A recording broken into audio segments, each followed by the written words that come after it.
In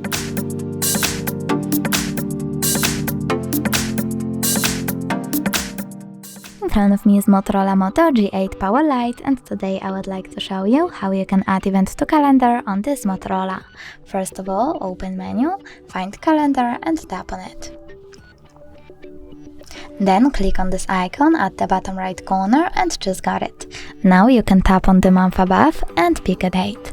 When you're done, click at the bottom right corner on this plus icon, choose event and customize it however you want to.